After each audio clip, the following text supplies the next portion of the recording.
This is Akash Ukani and welcome to Samarpan Techno School Biology YouTube channel. આપણે જોઈ રહ્યા હતા chapter number 11 ધોરણ 11 નું.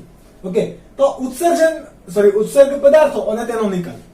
બે લેક્ચર ની અંદર આપણે જોયું કે ટોટલ ઉત્સર્જનને આધારે કેવા કેવા પ્રાણીના પ્રકાર પાડી શકાય.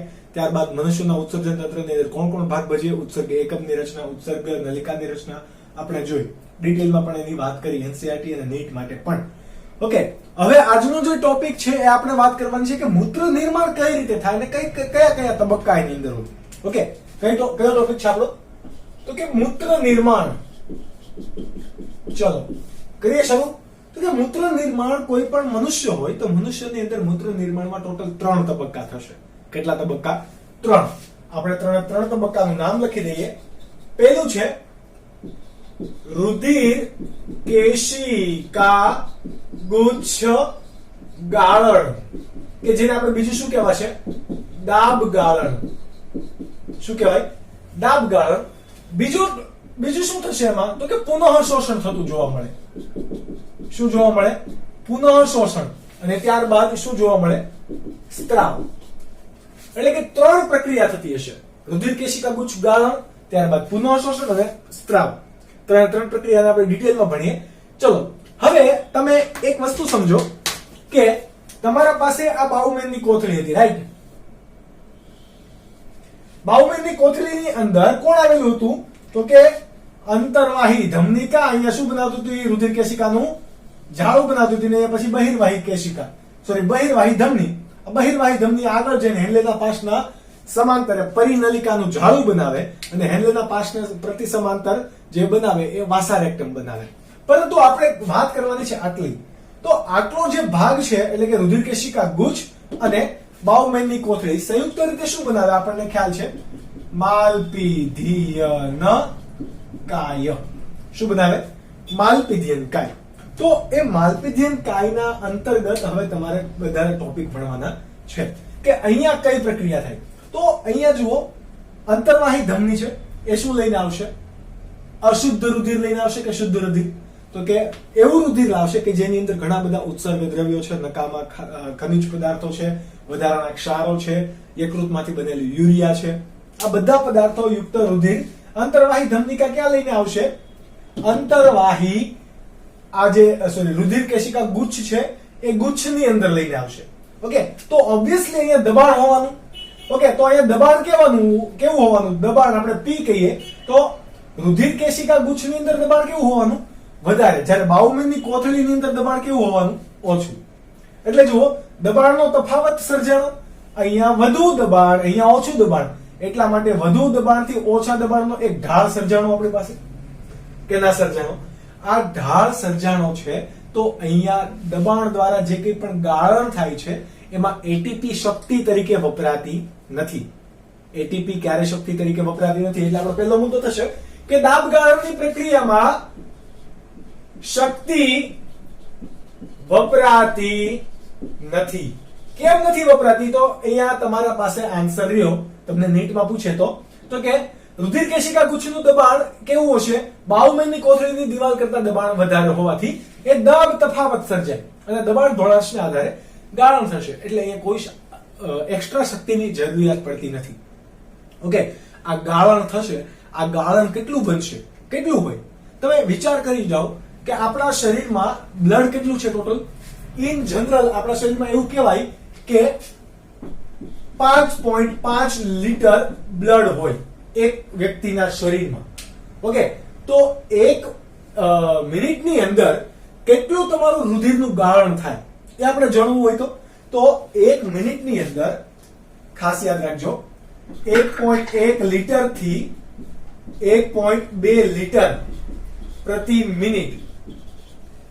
એટલે આને એવું પણ કહેવાય કે 1100 ml થી 1200 ml પ્રતિ મિનિટ તમારું, એટલે કે આટલું બ્લડનું તમારું ગાળણ થાય છે. ક્યાં?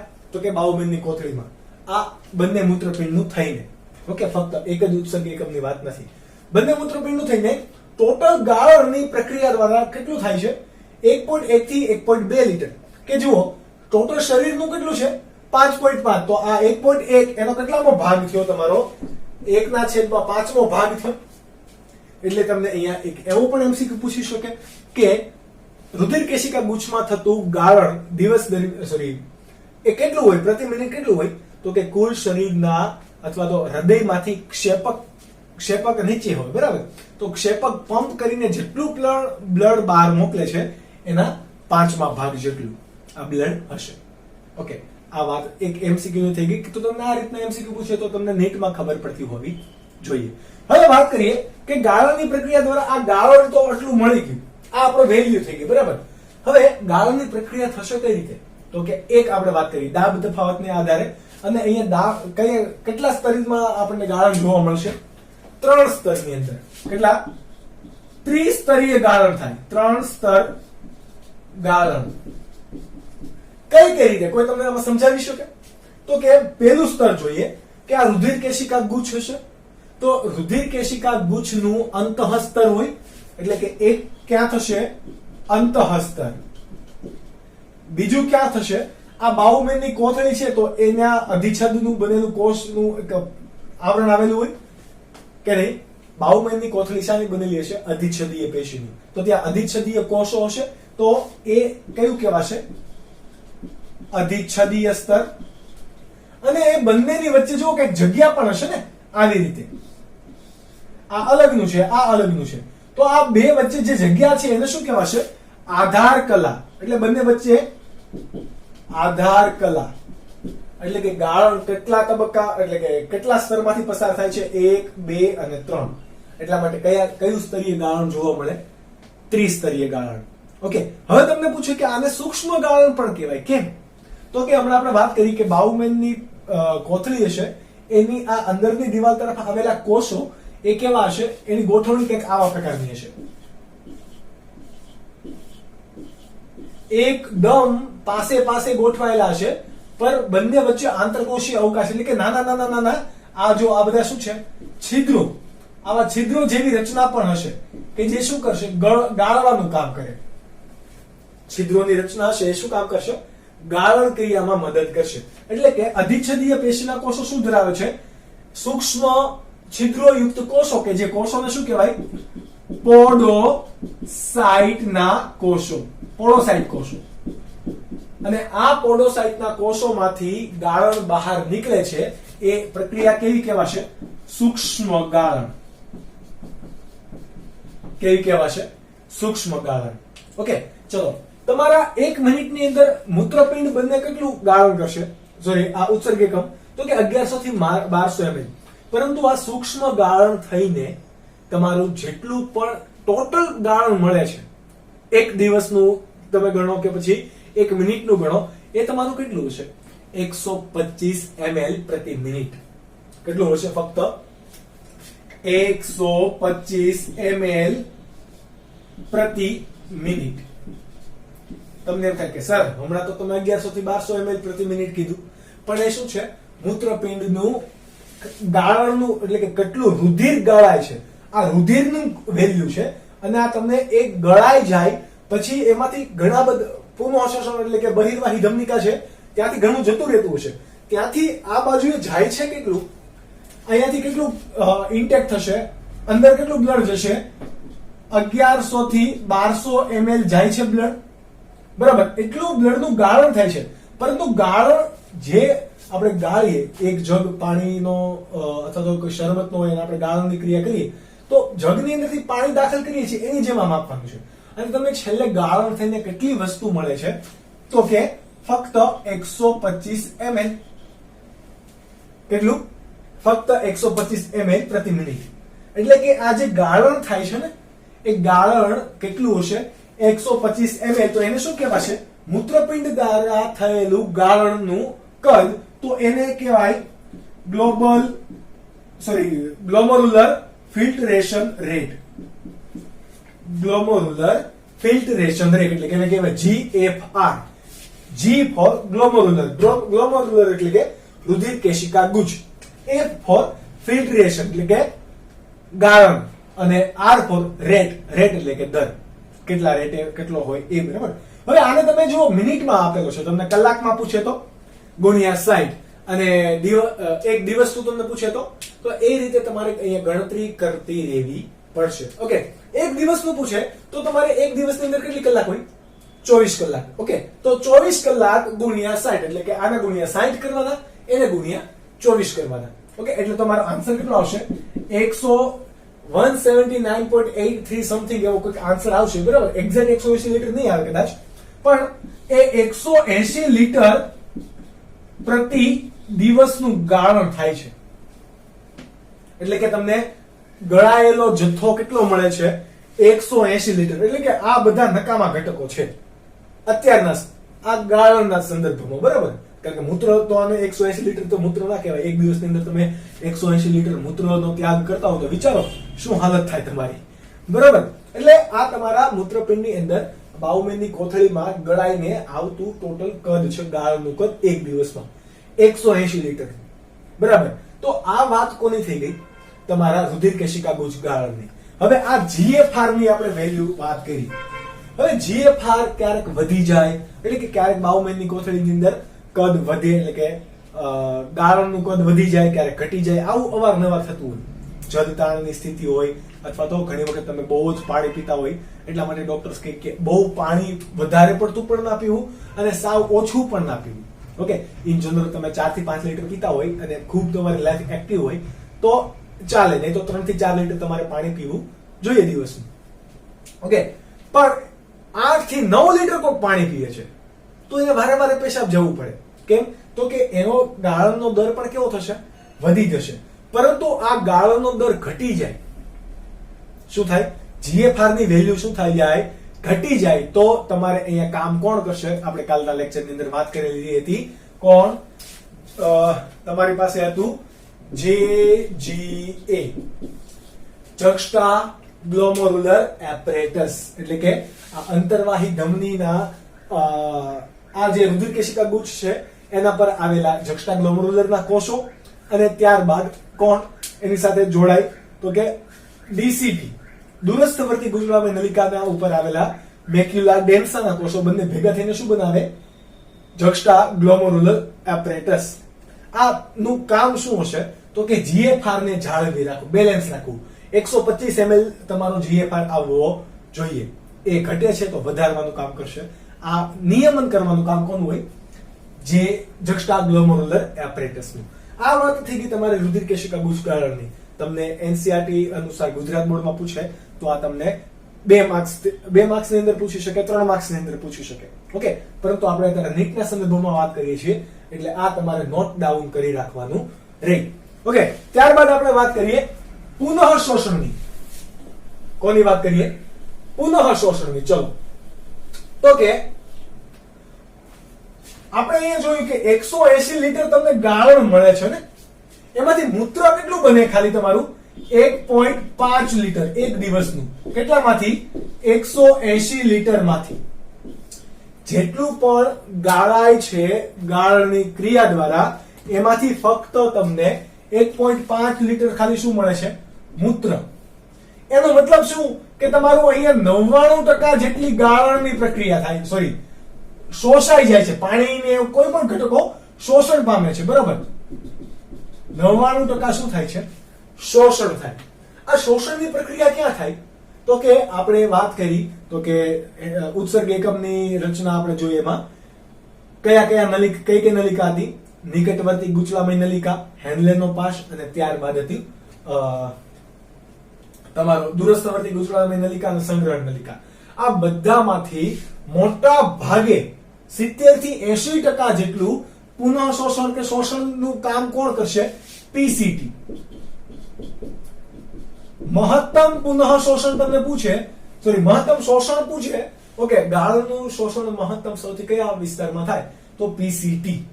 ઓકે, હવે આની અંદર પણ સક્રિય રીતે શોષણ અને નિષ્ક્રિય રીતે શોષણ બે રીતે થાય. સક્રિય એટલે કે તમને શોષણ અને શોષણની વાત તમને ખ્યાલ છે, પ્રસરણની પણ ખબર છે. સક્રિય પ્રસરણ, નિષ્ક્રિય પ્રસરણ, આવું તમે બધા ભણી ગયા. ઓકે, તો જે પ્રસરણ થતો, જે કોઈ પણ વહન દરમિયાન શક્તિ વપરાતી નથી તો એને નિષ્ક્રિય કહેવાશે. જે કોઈ વહન કે પ્રસરણ દરમિયાન શક્તિ વપરાય છે એટીપી સ્વરૂપે તો એને શું કહેવાશે? સક્રિય શોષણ. સાંદ્રતા ઢોળાશની દિશામાં થતું કોઈ પણ વહન નિષ્ક્રિય હશે. સાંદ્રતા ઢોળાશની વિરુદ્ધ દિશામાં થતું કોઈ પણ વહન એ કેવું હશે? સક્રિય હશે. જેમ કે કોઈ પણ ઢોળાંશ આપણે આ બાજુ ડ્રો કરીએ, આ સાંદ્રતા આ કોઈકની એક સાંદ્રતા છે અને બીજાની વધારે સાંદ્રતા છે, ઓછીથી વધુ સાંદ્રતા છે, તો આ ઢોળાંશ એટલે કે ઢાળ ચડવા માટે તમારે શું હંમેશા કરવું પડે? એનર્જી યુઝ કરવી પડે. ઓકે, તો એવી રીતે ઓછી સાંદ્રતાથી વધુ સાંદ્રતા ધરાવતા દ્રાવણ તરફ જો જ્યારે વહન થવાનું હશે તો કેવું હશે? શક્તિની જરૂરિયાત રહેશે, એટલે માટે સક્રિય વહન થશે.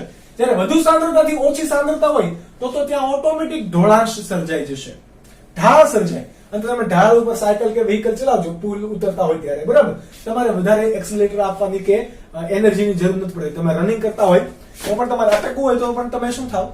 દોડતા જ જાઓ, દોડતા. કેમ? તો કે એની અંદર વધારે પડતી એનર્જી નથી વપરાતી. એની સાપેક્ષે તમે બ્રિજ ચડતો હોય કે જે જીમ કરતા હોય તે ઇન્ક્લાઇન કરીને એક્સિલરેટર પર બરાબર રનિંગ કરે, તમને ખબર છે કે કેટલી બધી ઉર્જા જોઈએ. એવી રીતે જ એનો એક કન્સેપ્ટ અહીંયા પણ લાગુ પડે છે. તો આ પુનઃશોષણ અને શોષણની પ્રક્રિયા કેટલા પ્રકારની હશે? 2 પ્રકારની. કેવી કેવી? સક્રિય અને નિષ્ક્રિય. કેવી? સક્રિય અને નિષ્ક્રિય. ચલો, સક્રિય કોના માટે થશે? તો કે આ ગાળણની અંદર તમારે એ પણ જાણવું પડે કે ગાળણ કોનું થાય છે. હું તમને નોટ ડાઉન કરીને લખી દઉં. આ રુધિર કોશિકા ગુચ્છ ગાળણ સાથે જ રાખજો, બરાબર. દાબ ગાળણ થાય છે, એમાં કોનું ગાળણ થશે? તો કે એની અંદર શું હશે? પાણી, ત્યારબાદ ક્ષાર, ત્યારબાદ ગ્લુકોઝ, ત્યારબાદ એમિનો એસિડ. એટલે કે રુધિર રસની અંદર રહેલા બધા જ ઘટકો સિવાય કે પ્રોટીન.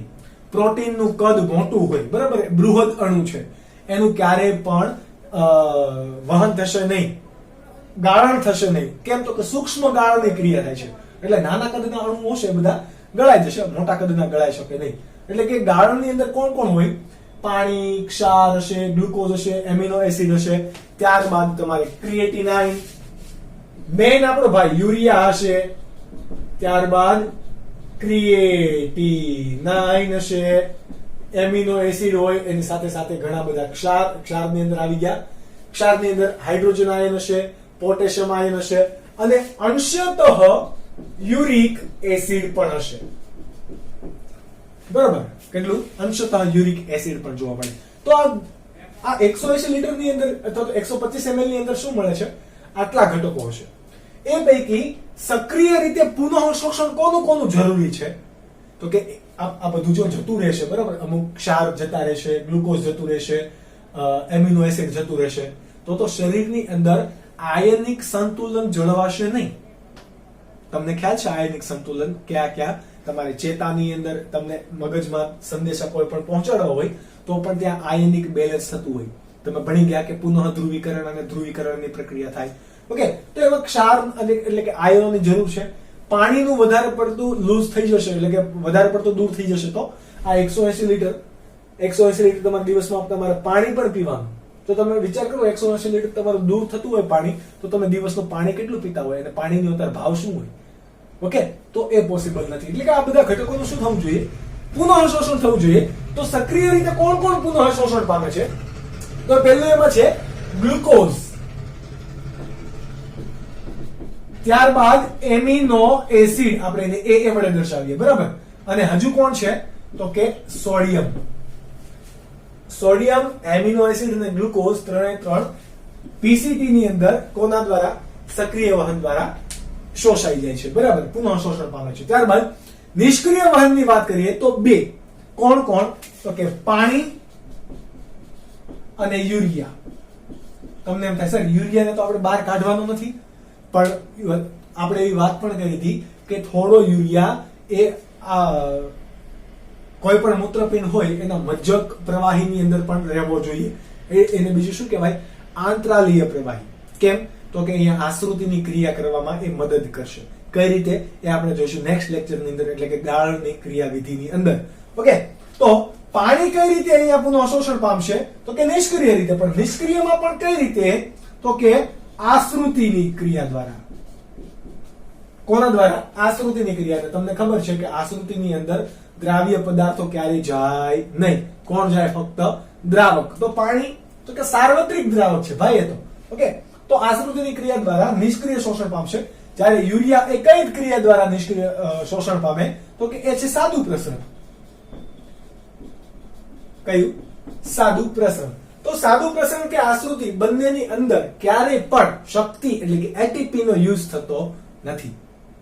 એટીપી નો યુઝ થતો નથી. તો આ વાત થઈ ગઈ પુનઃ શોષણની.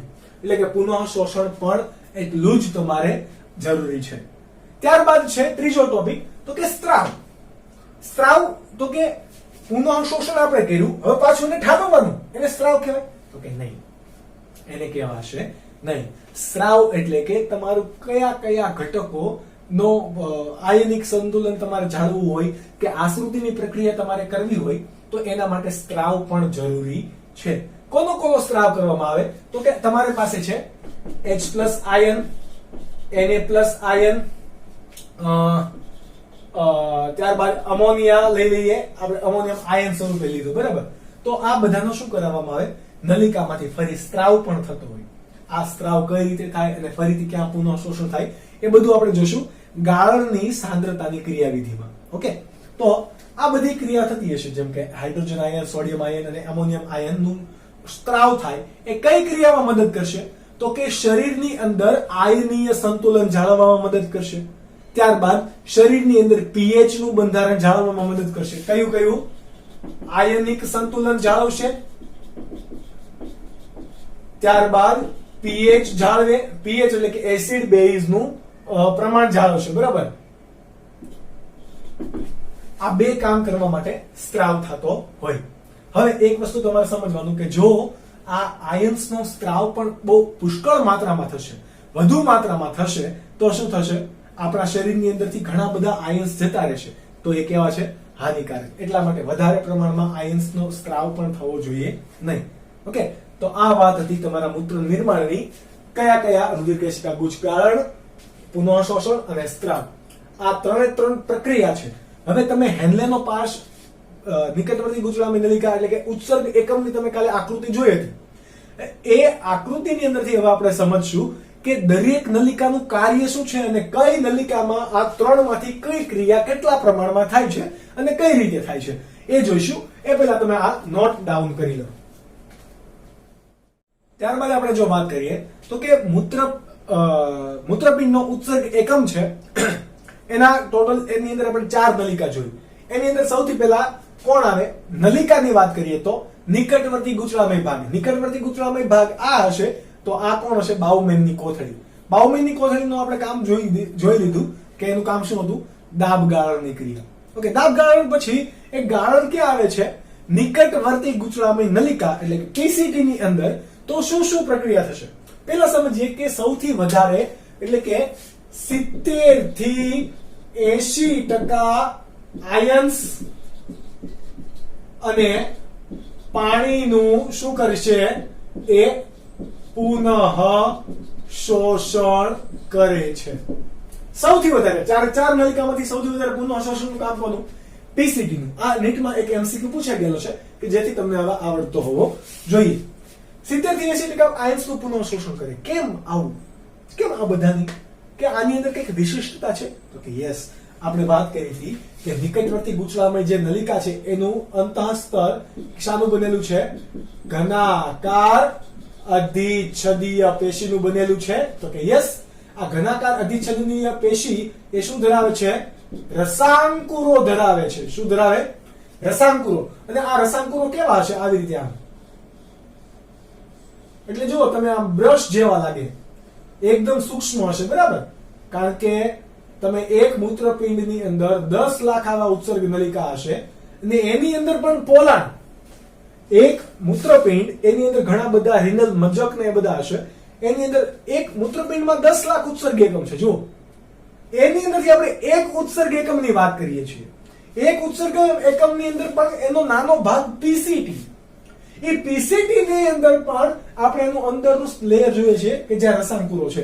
ઓકે, આ એની દિવાલ હશે, આ રસાંકુરો છે. તો આ બધા જુઓ કેવા લાગે છે? બ્રશ જેવા લાગે. એટલે આ બીજું શું કહેવાય? બ્રશ બોર્ડર યુક્ત સ્તર. શું કહેવાય? બ્રશ બોર્ડર યુક્ત સ્તર કે જે શોષણની સપાટીમાં શું કરે છે? વધારો કરે. શું કરે? શોષણની સપાટીની અંદર વધારો કરશે, જેથી 70 થી 80% આયન્સનું પુનઃ શોષણને કામ શું કોણ કરશે? પીસીટી. ઓકે, આ વાત યાદ રહી ગઈ, બાકી તમે હમણાં ભણી ગયા. હવે આનું એક મુખ્ય કામ હશે ક્યાં? તો કે એ કોનું સ્ત્રાવ કરશે. તો એક વસ્તુ યાદ રાખજો, સ્ત્રાવ કોનો કરે? તો કે સોડિયમ, હાઇડ્રોજન, પોટેશિયમ અને અમોનિયા. સોડિયમ નહીં, સોરી. ઓકે, સ્ત્રાવ કોનો કરશે? H+ આયન, K+ આયન અને એમોનિયાનો સ્ત્રાવ કરે. અને પુનઃ શોષણ કોનું કરશે? તો કે બાયકાર્બોનેટ આયનનું. આને શું કહેવાય? બાયકાર્બોનેટ આયનનું. એટલે કે નિકટવર્તી ગુચલામય નલિકા એ પસંદગીમાં હાઇડ્રોજન આયન, K+ આયન અને એમોનિયાનું સ્ત્રાવ કરી અને એ વિસ્તારમાંથી જ બાયકાર્બોનેટ આયનનું પુનઃ શોષણ કરીને શું કરે છે? એ આયનિક અને pH સંતુલનમાં કામ કરશે. ક્યાં? આયનિક અને pH સંતુલનમાં કામ કરશે. આ સેમ ટુ સેમ કામ કોણ કરશે? તમારું દૂરસ્થવર્તી ગુચલામય નલિકા. કોણ કામ કરશે? દૂરસ્થવર્તી ગુચલામય નલિકા. બરાબર. પરંતુ ત્યાં પછી આવે, એની પહેલા આવીએ હેન્લેના પાશમાં. ઓકે, હેન્લેનો પાશ તમને ખબર છે કે બહુ વધારે પડતું પુનઃ શોષણ નથી કરતું. જો કે આ ચારે ચાર નલિકામાંથી પુનઃ શોષણ સૌથી ઓછું કરતું હોય તો કોણ? હેન્લેનો પાશ. એટલે કે અહીંયા આપણે એવું કહી શકીએ, સૌથી ઓછું પુનઃ શોષણ. આ હેન્લેના પાશની અંદર આપણે આવી વાત કરી હતી કંઈક,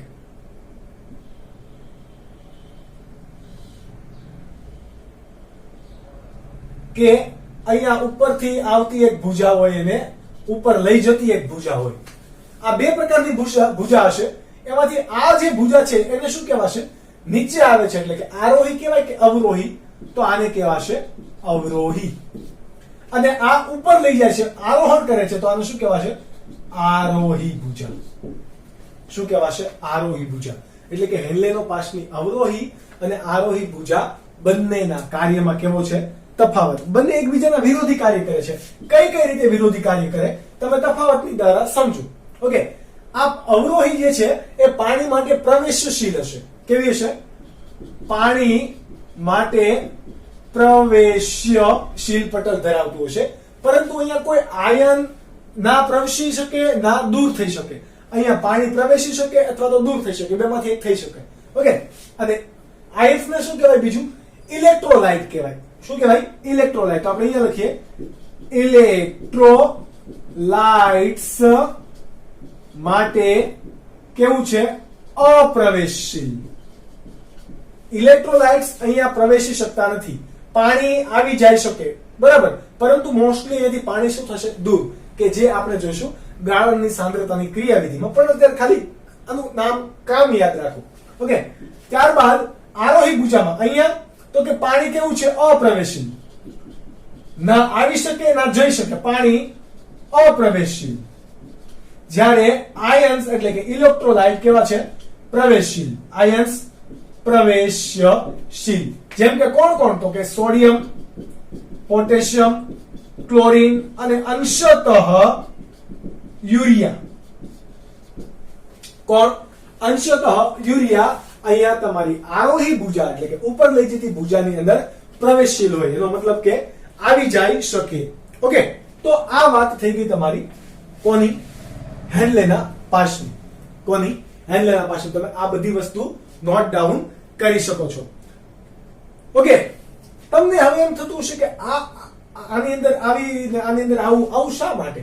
તો એનું એક રીઝન પણ યાદ રાખો કે મૂત્ર અથવા તો જે ગાળણ છે, ગાળણને વધુ સાંદ્ર બનાવવા માટેની આ ક્રિયાવિધિ છે. શું છે? મૂત્રને વધુ સાંદ્ર બનાવવાની ક્રિયાવિધિ છે. કઈ રીતે ક્રિયાવિધિ એ કામ કરશે એ તમને ડાયાગ્રામ દ્વારા આપણે સમજાવશું નેક્સ્ટ લેક્ચરની અંદર, એટલે કે ગાળણની સાંદ્રતાની ક્રિયાવિધિમાં. ઓકે, ત્યારબાદ વાત કરીએ ડીસીટી.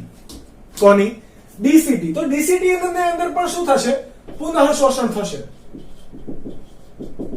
હમણાં આપણે વાત કરીએ પુનઃ શોષણ આની જેમ જ કરશે. જેમ કે એ પણ હાઇડ્રોજન આયન, પોટેશિયમ આયન અને એમોનિયાનો સ્ત્રાવ કરી બાયકાર્બોનેટ આયનનું શોષણ કરી શું કરે છે? આયનીય સંતુલન અને કયું આયનિક અને પીએચ સંતુલનની અંદર કાર્ય કરશે. કઈ રીતે? તો કે આ રીતે. ઓકે, તમે એ વસ્તુ ખાસ યાદ રાખજો. ઓકે, જો તમે આ વિડિયો લેક્ચર જોશો તો તમને ખબર પડશે કે હકીકતમાં આપણે અહીંયા લખેલું છે એ અહીંયા છે.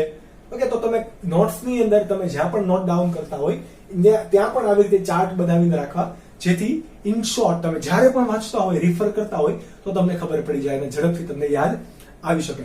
હવે આ ડીસીટી એ કોનું બીજું કરશે શોષણ? શોષણ તો કે આ આપણે આયન્સ ની વાત કરી. કોની?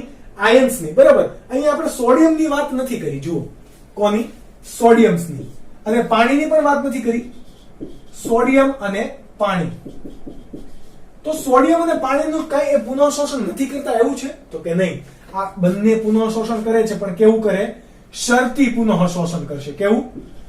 શરતી પુનઃ શોષણ. કઈ રીતે શરતી પુનઃ શોષણ કરે? તો કે સોડિયમ જે છે એ કોના સંદેશાને આધારે અથવા તો કોના દ્વારા એ પુનઃ શોષણ પામશે? તો એના માટે અંતઃસ્ત્રાવ છે આલ્ડોસ્ટેરોન. ક્યાંથી સ્ત્રાવ પામે આલ્ડોસ્ટેરોન? તો તમને ખ્યાલ છે મૂત્રપિંડની ઉપર આવેલી શંકુ આકારની ગ્રંથિ એટલે કે કોણ? એડ્રિનલ બાહ્યક. આ એડ્રિનલ બાહ્યકની અંદર કોણ? તમે એના સ્તર ભણી ગયા. બરાબર. ઝોના ફેસિક્યુલેટા, ગ્લોમેરુલેસા અને રેટિક્યુલેસા. ઓકે, તો એની અંદરથી આ કોનો સ્ત્રાવ પામશે? આલ્ડોસ્ટેરોનનો, કે જે પાણીના ગાળણની અંદરથી દૂરસ્થવર્તી ગૂંચળામી નલિકામાં સોડિયમનું પુનઃ શોષણ કરવા માટે જવાબદાર હશે. અને પાણીનું કોણ કરે? તો તમને ખબર છે પશ્વ પિટ્યુટરી ગ્રંથિમાંથી સ્ત્રાવ પામતો anti diuretic hormone. Anti diuretic hormone, કે જેને આપણે બીજું શું કહેવાય? તો કે વાસોપ્રેસિન. બીજું શું કહેવાય એ પણ યાદ રાખી લો અહીંયા. વાસોપ્રેસિન. ક્યાંથી સ્ત્રાવ પામે? તો કે એનો એ પણ તમે યાદ રાખો. ક્યાંથી?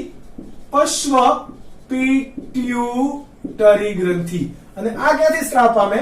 તો કે એડ્રિનલ બાહ્યક. એડ્રિનલ બાહ્યક. ઓકે, એટલે આ અંતઃસ્ત્રાવને આધારે પાણીનું પુનઃ શોષણ કરશે. અને આ પણ કઈ રીતે કરશે? એ નિયમન કરવામાં મદદ કરશે. શરીરની અંદર પાણીનું બેલેન્સ જાળવી રાખવામાં આ એડીએચ કામ કરશે. ઓકે, અને એડીએચ ની અંદર કોઈ અનિયમિતતા આવશે તો તમને ખબર છે કે ડાયાબિટીસ ટાઈપ 2 એટલે કે ડાયાબિટીસ ઇન્સિપિડન્સ નો રોગ પણ થાય. સ્વાદુપિંડ વડે થાય તો ડાયાબિટીસ મેલિટસ, અને આ એટલે કે ઇન્સ્યુલિન ની ઉણપ વડે થાય તો ડાયાબિટીસ મેલિટસ, અને આને કયો થશે? ડાયાબિટીસ ઇન્સિપિડન્સ એટલે કે ટાઈપ 2. તો આ અનિયમિતતાને કારણે રોગ પણ થાય. અને તમે આલ્ડોસ્ટેરોનને કારણે પણ અનિયમિતતા જે છે એ તમે ચેપ્ટર નંબર 22 ની અંદર એન્ડમાં ભણી ગયા. ઓકે, તો આ વસ્તુ તમારે યાદ રાખવાની રહે. નીટ ની અંદર કોઈ પણ પોર્શન ક્યાંયથી પણ પૂછી લે. હવે વાત કરીએ સંગ્રહણ નલિકા, ચોથી નલિકા આપણી. ઓકે, તો સંગ્રહણ નલિકાની અંદર આપણે બ્લેક માર્કરથી લખીએ એટલે ચારે ચાર વસ્તુ ડિફરન્શિએટ રહી. સંગ્રહણ નલિકાની અંદર સૌથી વધુ પાણીનું તમને પૂછે. અહીંયા જો બધાનું આપેલું છે, પરંતુ સૌથી વધુ પાણીનું શું કરશે? પુનઃ શોષણ કોણ કરે? સંગ્રહણ નલિકા. કેમ? તો કે સંગ્રહણ નલિકાની અંદર ઘણી બધી દૂરસ્થવર્તી ગૂંચળામી નલિકા ખુલવાની હોય.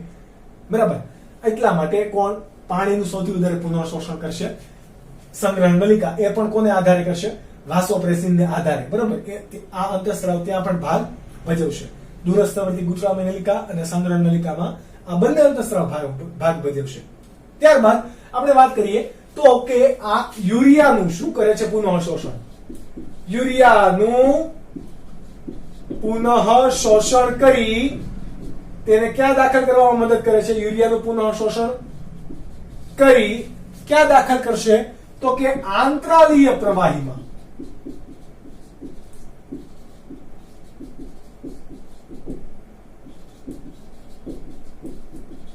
આંતરાલીય પ્રવાહીમાં દાખલ કરે. શા માટે આવું કરે? તો કે આંતરાલીય પ્રવાહીની અંદર આપણે વાત કરી ક્રિયાવિધિમાં તમે સમજજો. ઓકે, તો કે આંતરાલીય પ્રવાહીની અંદર એટલે કે હેન્ડલનો પાસની અંદર પણ નહીં, પરંતુ મૂત્રપિંડનો જે મજકનો વિસ્તાર છે એની અંદર દાખલ કરવાનું. અને તમને ખબર છે કે સંગ્રહ નલિકા મૂત્રપિંડ બાહ્યકથી લઈને મૂત્રપિંડ મજ્જક સુધી વિસ્તરેલી હોય. ઓકે, તો આ આંતરાલીય પ્રવાહીમાં દાખલ કરશે કે જેનાથી શું થશે તો કે આપણે જે યુરિયાને વધારે સાંદ્ર બાર બનાવીને દૂર કરવો મૂત્રની અંદર, એ ક્રિયાવિધિ કરવી છે. વધારે સાંદ્ર મૂત્ર ત્યાગ કરવા માટે આ ક્રિયાવિધિ થાય છે. ઓકે, એટલે કે સાંદ્રતા ઢોળાણ સર્જવામાં આ ક્રિયાવિધિ કાર્ય કરશે, કે જે તમે જોશો આગળના લેક્ચરની અંદર. આ લેક્ચરની અંદર આ નલિકાના કાર્ય અને મૂત્ર નિર્માણના આપણે તબક્કા સુધી રાખીશું. નેક્સ્ટ લેક્ચરની અંદર આ તમે જો તમારું બેઝિક ક્લિયર હશે તો તમે ગાળણની ક્રિયાવિધિ ભણી શકશો.